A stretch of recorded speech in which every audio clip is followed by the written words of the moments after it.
Hello everyone and welcome back to our channel. Reading long PDFs like reports, research papers, or study notes can be exhausting. And in 2026, Claude makes it this easy by reading your PDF and creating clear summaries for you. Whether you're a student, professional, or just short on time, this feature can save you hours. So let me show you how to do it the right way. Now the first thing you want to do is to open your web browser. After that, you're going to search for Claude. You're going to choose the Claude AI website. And make sure you sign in with your account, your Claude account, whether by Google or create a new account. After that, you're going to open a new chat.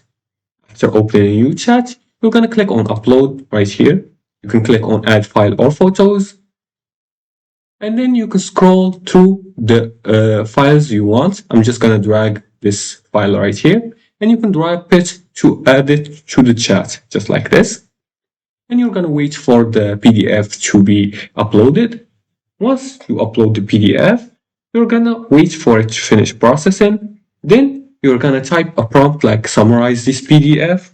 For example, summarize this PDF. I made a typo. Summarize obviously is with an A.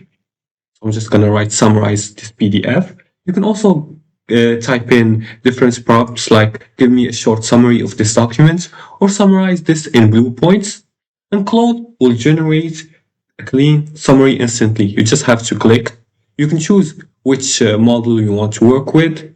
As you see, Sonnet 4.5 is best for everyday tasks, and Haiku is fastest for quick answers.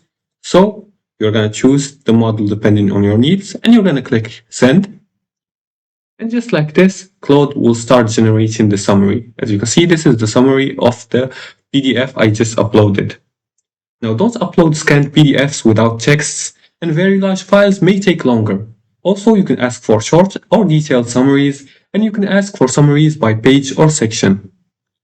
And that's it for today's tutorial. If you liked this video and found this helpful, please like and subscribe, and leave a comment below the video if you have further more questions about this topic. Thanks for watching, and see you again in the next tutorial.